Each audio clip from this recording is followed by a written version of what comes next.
Marta Solberg stands between two walls holding a cotton thread in the still frost-bitten morning air of the Montana high plains.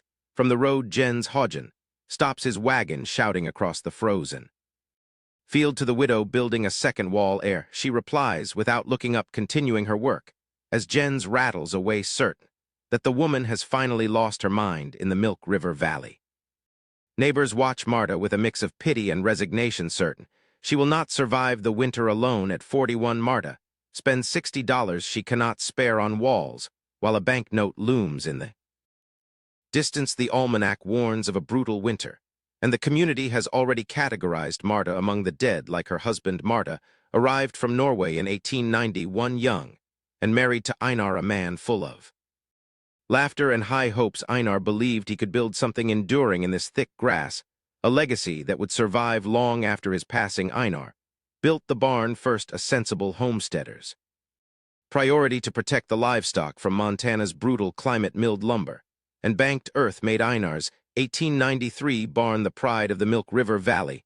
Next, Einar built the house with board and batten walls, south-facing windows, and a sturdy cast-iron wood-burning stove, chinked with oakum and rags. The house fought the bitter winter of 1895, maintaining a fragile 8°F heat difference. Marta recalled her Norwegian grandfather's farmhouse, built with 3-foot-thick walls of stone and earth, to trap ancient warmth in the old sheepfold. A 4-foot sod roof held the warmth of the earth even on the coldest January nights. Marta explains her thick-walled vision to a listening patient. Einar gently notes, the flat, dry land lacks Norway's stone. They agree the wood stove is sufficient, and they'll manage. In 1906, a brutal Canadian winter strikes with vengeful fury. Drought-thinned Einar succumbs to the cold deep in his chest. By April, Einar lies beside their 2 infants, leaving Marta. Lars Kittredge holds a $400 note on Marta's land. March 1910 is the deadline to save Einar's legacy. Einar's land, his barn,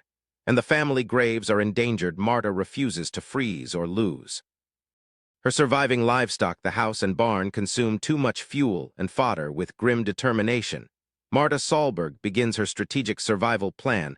Marta begins the barn retrofitting in late August. While the Montana ground is still warm and workable, her plan involves building a second wall 18 inches beyond the original 30-foot structure. A second roof supported by poles will sit 14 inches above the original shingles. Neighbors watch in disbelief, unable to fathom why anyone would roof a roof, or wall a wall, lacking English terms for thermodynamics. Marta relies on Norwegian heritage and her grandfather's sheepfold memories. Marta knows that trapped, motionless air is one of nature's most effective insulators against the cold. Marta realizes the house is a sieve leaking heat through every crack while the stove heats endless cold. The second wall is her solution to stop the movement of air and finally trap the warmth. Buying lumber in Havre costs $31. A desperate gamble. With her last remaining funds, 200 pounds of nails and sticky oakum consume the rest of her meager winter budget. In the northern breaks, Marta and Havre the bay gelding harvest the lodgepole pine for her framework. Marta nails horizontal boards every 12 inches, projecting 18 inches from the original barn wall. Vertical 1x6 boards are attached with precise 3/8-inch gaps to allow moisture to breathe out. Marta seals the top and bottom of the gap, trapping an 18-inch wall of still air above the original roof. A secondary lodgepole framework supports a second layer of boards. Tacking rough burlap baffles under the roof boards ensures the air remains as still as a pond. Marta discovers the north wall nailer boards are crooked, creating uneven gaps. Wide gaps cause convective circulation, losing heat as fast as no gap. Marta must baffle the big gaps into small, still cells. She tears out the boards, resetting them with cedar shims tar paper. Baffles every 16 inches create pockets of still air. 3 days of cold October rain turn the yard muddy. Marta works until dusk, exhausted and stiff from the wet. The scent of wet lumber and mud defines Marta's life, her hammering echoing across the silent, flat Montana land. Marta's knuckles bleed from the cold, but she wraps them in rags and continues her tireless labor on the open prairie. Marta's strange project stands out, drawing constant scrutiny from the watching neighbors. Bertil Strand stops by the fence watching Marta work with his characteristic analytical prairie posture. Bertil questions the fire hazard, but Marta remains focused, unbothered by the hypothetical risk, skeptical of her methods. Bertil insists that cold always penetrates wood regardless of a second layer. Ingrid. Hodgen brings a jar of preserved plums, gently questioning Marta's costly and unconventional construction project. Marta sets down her coffee cup, looking at the low October light, and asks what if it does. In mid-October, banker Lars Kittredge arrives from Havre to inspect the property and Marta's strange modifications. Kittredge coldly notes the $60 spent on walls, while a massive debt looms. Due in March, Marta argues that keeping her animals alive through the winter is the only way to pay the debt. Kittredge nods slowly, with hollow hope, leaving Marta to her work as the winter cold deepens. Marta watches Kittredge's wagon dwindle to a speck against the tan grass, before picking up her hammer again. By October 15th, the barn and house stand transformed, fully encased in double walls and secondary roofs. In the 21-degree cold, Marta tests the seams with a thread that remains perfectly, triumphantly still. Her winter funds are depleted to a mere $11.30. The cost of her survival gamble, splitting wood in the clear October light. Marta finds a quiet, specific peace in being fully prepared inside the barn. The thermometer proves her theory. 17 degrees outside, but a warm 39 inside. Marta compares her frost-free interior wall to Jen's single-walled barn, encrusted in heavy frost. On November 3rd, the northern sky shifts to a flat gray-white color of erasure. Marta banks extra earth, hauls hay, and fills water vessels for the final weight. The catastrophic blizzard strikes on November 7th at 4 p.m. with sudden freezing fury. By 5 p.m., the barn is invisible through horizontal snow. As the house stays warm outside, the temperature reads -4 and continues to fall, a lethal cold descending while the visible world disappears. The wind is a sustained roaring note of catastrophic volume, a pure noise that replaces the entirety of the visible world. Fine-grained snow sifts through the smallest pinholes, a force that typically infiltrates prairie houses to rot them from within. Marta's outer wall remains cold on both sides, preventing moisture migration and keeping the infiltrating snow dry and harmless. By midnight, the barn's north wall is buried 7 feet deep, entombed in a massive smooth wall of packed drift.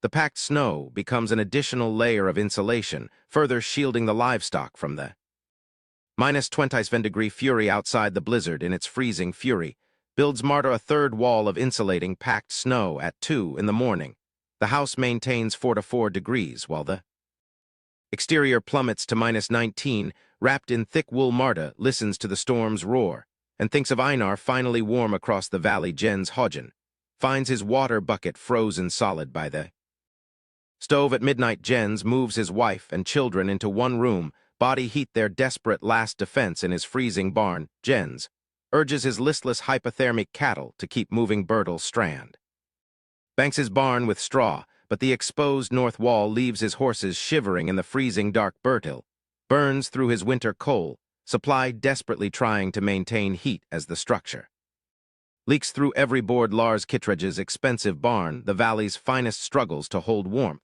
as the catastrophic blizzard hammers the exterior. By 4 a.m., Kittredge's $280 prize Hereford bull shows signs of distress.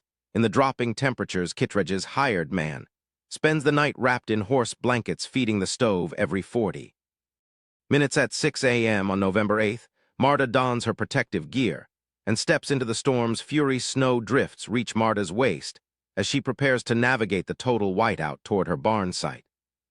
Is useless. The world is nothing but horizontal white, and the roar of the blizzard. She pushes open the unburied south door, stepping from screaming white chaos into the barn's calm. Inside the barn, the 12-cent catalog thermometer reads a stable 32 degrees despite the storm. Outside, the temperature has plummeted to -27 degrees, a lethal contrast to her barn's interior with the shepherd's stove barely alive. The dead air gap maintains a life-saving 59-degree difference. Marta checks each animal. They are calm standing, and their water remains unfrozen. In the 30-degree barn, December freshening.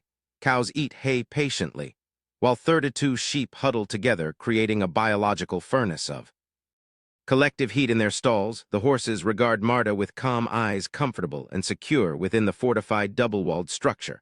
Marta adds 2 small logs to the shepherd's stove, listening as the storm fails to breach her defenses. Thinking of Einar and wishing he could see her victory, Marta returns to the house to prepare some coffee. The 38th blizzard breaks on November 9th, leaving a record-shattering -30 cold in its wake on November 10th. The sky turns to hard blue clarity above a landscape frozen at -38 degrees. Marta steps outside into a world remade in white. Her barn's north walls buried under 8-foot drifts. The south-facing boards remain frost-free, and inside the animals remain safe, warm, and fine. Ingrid Hagen arrives on horseback. At 10 a.m., her face the color of old wax from exhaustion. Ingrid quietly asks about the animals, seeing Marta's barn mounded with snow, and standing clear. Jens lost 2 cattle.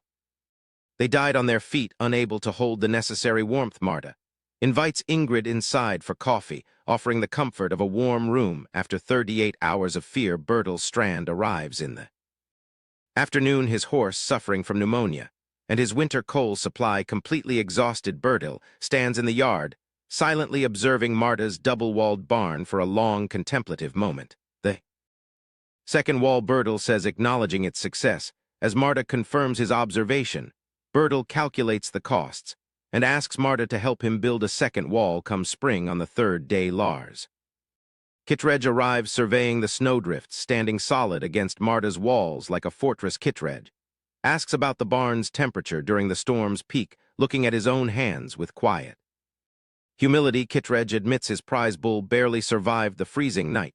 Despite his hired man's desperate efforts, Kittredge nods, struggling to meet Marta's eyes before looking at her with hard-won level honesty. Kittredge apologizes, admitting he was wrong to call her resource-saving construction a waste of money. Yes, Marta replies, simply you were accepting his apology without the need for false modesty. Recognizing the circumstances, Kittredge extends Marta's bank note deadline from March until June. Marta watches the wagon depart, feeling a weary but profound warmth as she stands alone in the quiet weeks following the storm. Marta does her accounting by the house window. Her livestock survived, her fuel lasted, and her planning preserved every animal on the farm. Marta meticulously records her discoveries in her notebook, ensuring the logic of her dead-air walls is preserved for others. Her construction is an ancient principle, echoing ancestors who pressed themselves against the earth for warmth and survival. Cold is not a force but an absence.